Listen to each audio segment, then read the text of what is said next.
anytime you need a companion for the trilogy of stories, you've got a lot of detail here.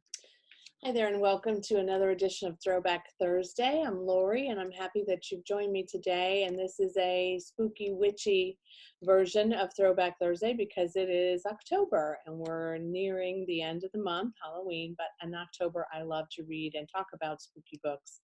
So today's spooky books are, I read them around the 93 or 92, 93. They've been out a couple of years, and it is a trilogy by Anne Rice. I'm not a huge consumer of Anne Rice novels. I've read a couple of the vampire novels, but not a lot. But this one, when it came out, just really intrigued me. This is not the copy I originally had, but I've replaced those copies since then.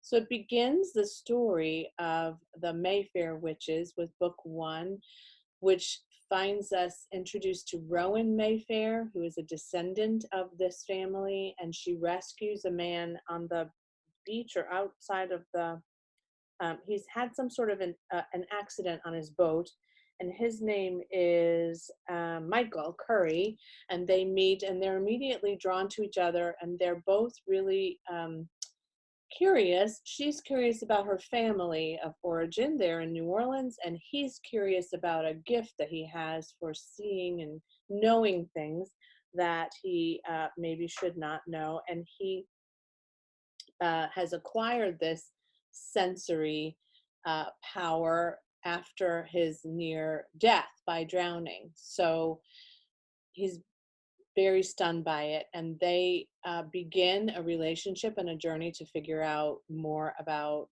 all of the things that are swirling around them. It takes you to Port-au-Prince, it takes you into the Civil War, it takes you into almost any time frame you can think of in New Orleans and other parts of the world. There's a huge amount of detail which you have to be in the mood for. So book number two is Lasher, which is one of the characters that you're introduced to in book number one, and then book number three is Taltos. I will say that book number one, The Witching Hour, has the highest Goodreads rating of 4.11. The other two are just under 4 stars. They're all very, very dense. Each of them about 600 pages or so. This one may be even more than that.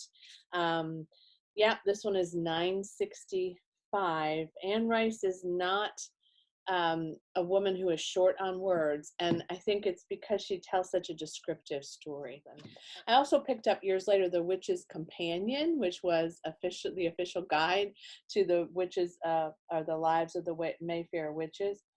She cooperated in the writing of this companion, and it's authored by Catherine Ramsland.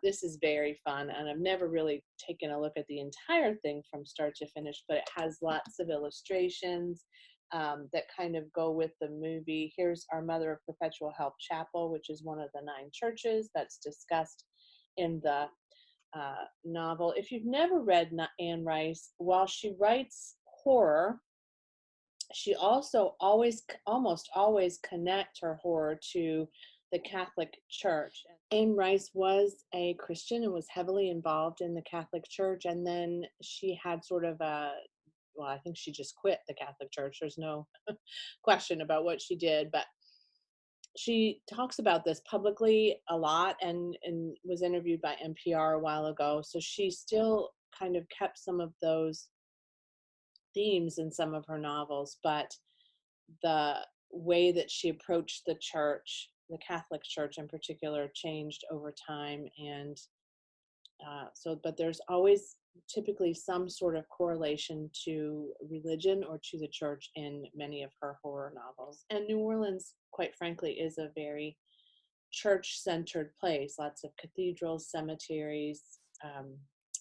It's a very unique and haunted place. So she's a great person to write about New Orleans, to live in New Orleans, to share these stories with us. And I really, at that time, liked them. I wonder how they would stand up now. I don't know that my reading taste has changed much, but I would be curious to read them again. And I actually thought about doing that. And so I pulled a bookmark in case I decide to do it. But Look at that. The end papers are plain, but that is a great um, photo of a house that I'm sure is actually in the French Quarter, or a model of a home that's in the French Quarter. But that's the neat thing, is that this is set in the Garden District at a beautiful home in the French Quarter. And so there's such rich history and detail there about that community as well. I think it's a great read for October. Could you finish them all by the end of the month? That really depends on what a fast reader you might be. I could not, but I may add this to my 2020 list of rereads, because there's clearly no way I'm going to get to these before the end of this year, but I really do like them and I recommend them. I wonder if they're on your TBR. If they are, let me know, or if you've read them, let me know what you think of them too. But you can't go wrong with a good witch story in the month of October. So enjoy. Have a spooky, happy reading day. Bye.